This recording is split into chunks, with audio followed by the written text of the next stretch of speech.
Hello, and good afternoon, everyone. Thanks for tuning in to your girl. Okay, so today we're just going to get a continuation of popping it off with our boy Tucker Carlson. All right, right there. Today's topic is real IDs.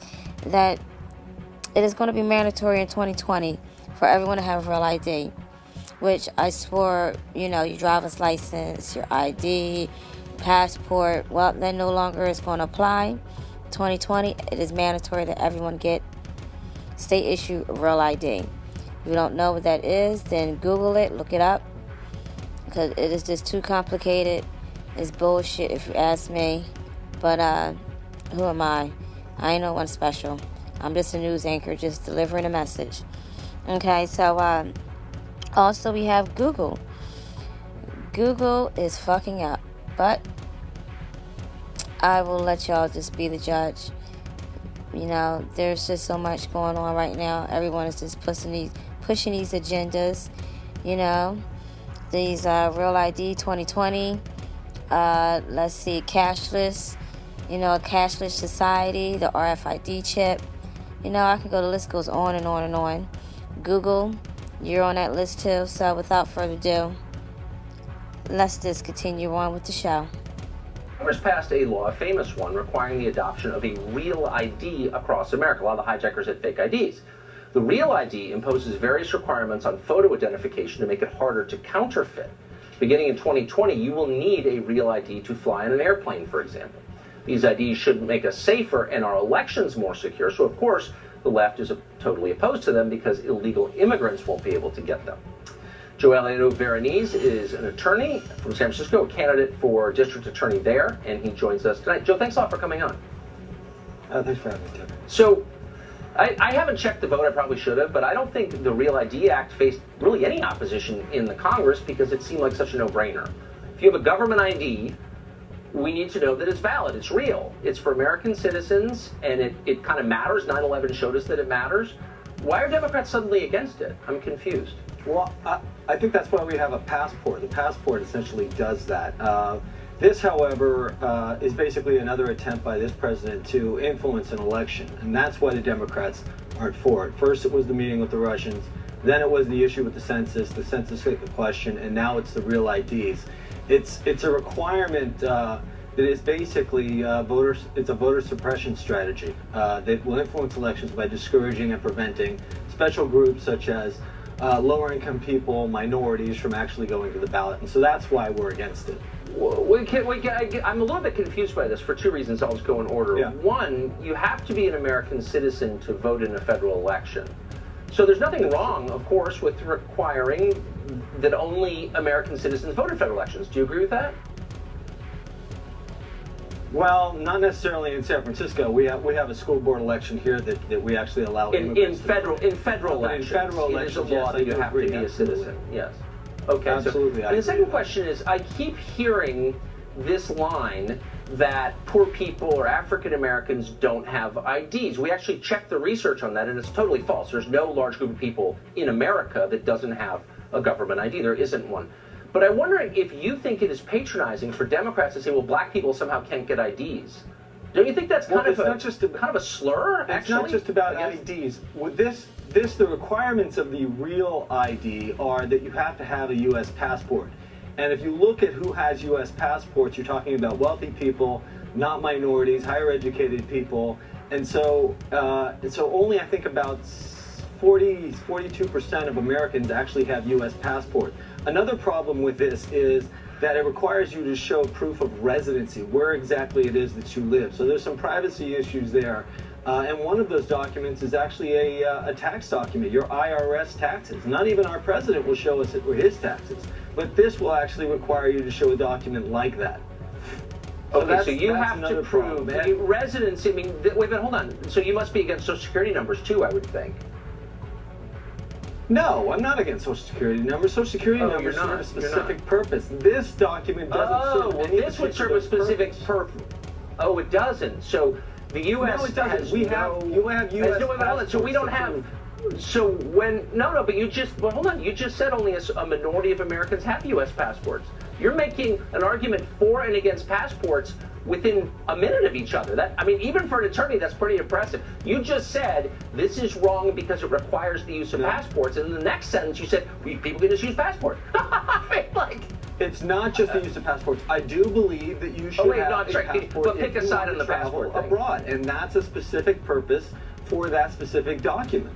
So if the government's trying to say you need to be a U.S. citizen to vote, then why not require them to get a passport? This actually requires them to do much more, and it requires the state to do it, which is the problem. Because the next requirement, as you mentioned in your prologue, was that this is going to be applied to voters, and that's where the rubber meets the road. Well, that's only in my Democrats. wish, because somehow Democrats are claiming that it's racist to get someone's ID before he votes, but not racist to get ID before he gets welfare benefits or checks into a hotel or gets a job or opens a bank account or flies on an airplane or does anything else in American life. That's not racist. But asking for ID is racist because somehow black people can't get ID, which is the most patronizing, I would say borderline racist assumption I've heard this week, right? Well, no, I mean, we statistically, we have seen that lower minority people and that this ID lower minority has been used as a process.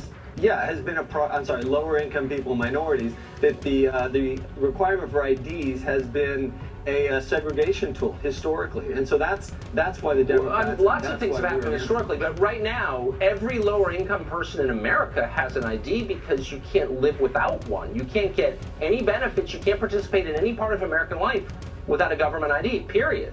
So everybody has a government ID, and Democrats throw up these fake studies, which are totally false. Like, everybody has an ID. We know this, right? Where are these people who don't have IDs? Prevented from participating in American, every aspect of American life if you're not a citizen of the United States. And that's what this is basically requiring, is that you are a citizen of the United States. Okay. Do you think it's racist to require a government ID to get on a plane or check into a hotel? No, of course I don't. Oh, you don't? Okay, just okay, Joe, thank you. Great to see you.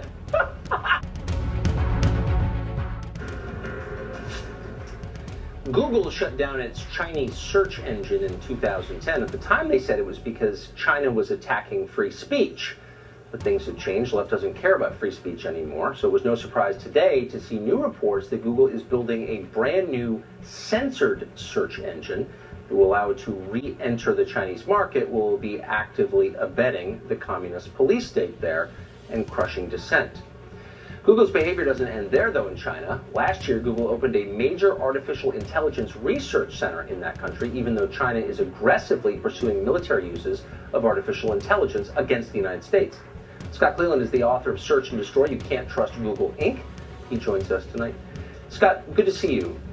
So if your corporate motto was don't be evil, it seems like helping a communist police state crush dissent would fall into the evil category, right? Absolutely. I mean, we're talking about how can you mess with 1.4 billion people? How can you aid and abet the oppression of the largest country in the world? So it's definitely... It's hard to believe that a country with the market cap that Google has, the most powerful company in the history of the world, maybe the richest company in the history of the world, would be so desperate for more market share that they would help prop up a police state, but that seems like what they're doing. Well, what's really interesting is Google is all about power. It wants to be influential and it wants to be everywhere for everything. And so that it can't stand the fact that it's not playing in China. And because it sees 1.4 billion people that it doesn't track and it doesn't know about. And so that's really what they want. They really covet power, and information is power to them. That's what's always scared me about this company is, it makes no sense to centralize all the world's information in one place and controlled by one person. Information is power for them, but their pitch was always information will empower the rest of us as well. But the deal that they are striking in China would withhold information from the population. They would be complicit in the brainwashing and propaganda efforts of the Chinese government. It's exactly the opposite of what they said Google was about. Look, what they're doing is completely opposite of what they promised everybody or what they've said they've stood for. They've said they were don't be evil. They were for freedom of speech. They were for a free and open internet. They were for net neutrality, which is never supposed to block anything. And they were the main corporate funder of that. And this is basically blocking every single freedom website in the world from getting into China. There's nothing neutral about that. There's nothing free, nothing open, nothing good about what they're talking about doing. No, it's fascist. And where the hell is the American left on this? Why are they continuing to defend this company, which is aiding, again, in the oppression of a police state of its own people? Hopefully they're going to come around, because this one is completely indefensible. I mean, even Google themselves stood up and said, we can't do this. This is too bad. Yet 7 years they're coming back and doing it in much larger scale than they were going to do before. Congress should take action against Google immediately, in my opinion. Good, Scott, thank you very much. It's good. Thank you for that perspective. How about we going to do a little bit of traveling?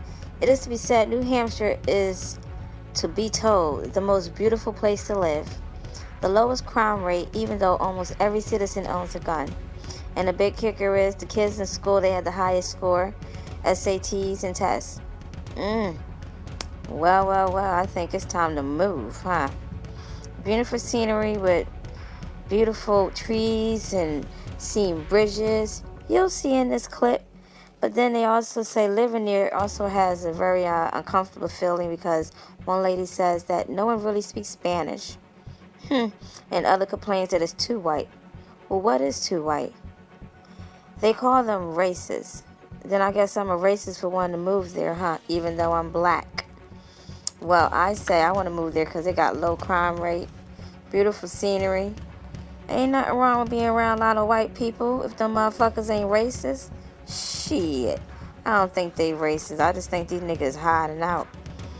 Well, New Hampshire, be ready, because it seems like I'm going to be taking a little venture and see what's going on. The type of jobs you got. How much your house is. How much is your property tax.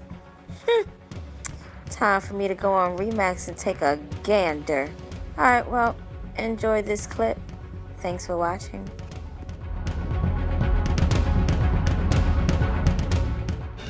Well, New Hampshire is a pretty remarkable state. You'll know that if you've been there. One of the prettiest places on the continent. Granite mountains, deep forests, clean water. The people are impressive, too. The kids in New Hampshire get some of the highest SAT scores in the country. And it's safe. The crime rate in New Hampshire is just a fraction of that in other states. A lot of people in New Hampshire have guns, and yet the homicide rate is less than 1/10 the rate in Washington, D.C. Very few New Hampshire Man, tell me this shit ain't interesting. Look at this shit. Look at all that water. You got to be kidding me. Oh, I'm sorry, Tucker. Continue. Illinois, New Hampshire is gaining population. People want to live there, not surprisingly. And yet, according to the New York Times, New Hampshire needs to change desperately and immediately. Why is that? Well, in a story over the weekend, the Times explained that New Hampshire is, quote, nearly all white, 94%, and this has caused, quote, an array of problems.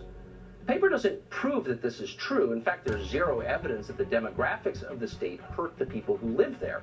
New Hampshire's actual problems, and it has some, have nothing to do with race at all.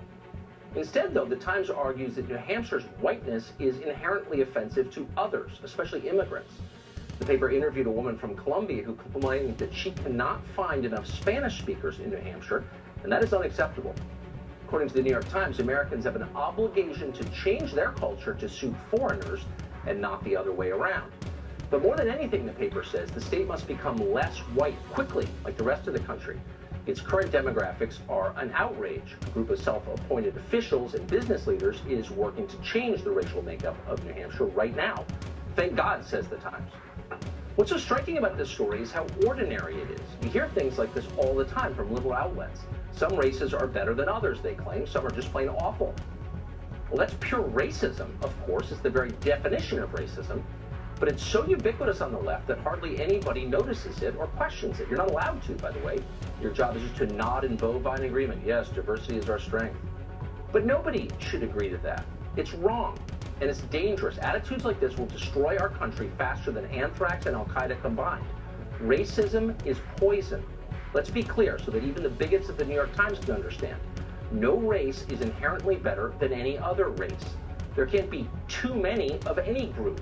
Are there too many Chinese in Beijing, too many Africans in Congo? Of course not. Those are stupid questions. The same is true for the people of New Hampshire, many of whose families have been there for hundreds of years. There is nothing wrong with the way they look.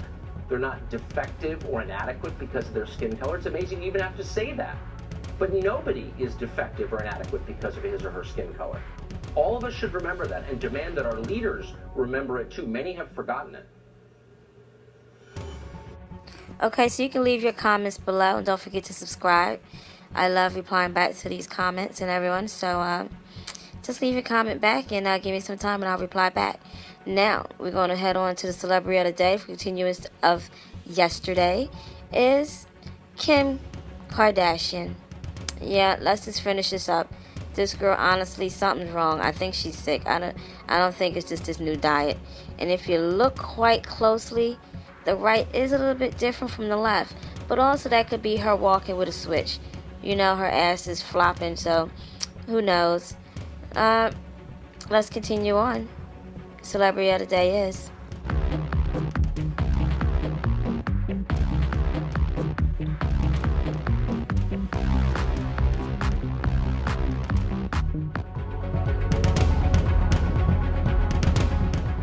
now. She is getting blasted over her new slimmer body, and the way that Kim snapped it back has only made it worse. Here's the moment that sparked the Kim K. Tyson Beckford feud. The reality star was snapped Monday before her appearance on Jimmy Kimmel Live. A photo of her rival was posted on Instagram, and then Tyson posted a body-shaming comment, quote, "Sorry, I don't care for it personally, and she is not real." Doctor blanked up on her right hip. Kim, who actually had her butt x-rayed on her reality show to prove she didn't get implants, quickly clapped back. And a lot of people are calling her response homophobic. She wrote, quote, "Sis, we all know why you don't care for it." Tyson responded, "My opinion on women who do plastic surgery stays the same. Not for me. Always gonna pick a Beyonce over anyone else."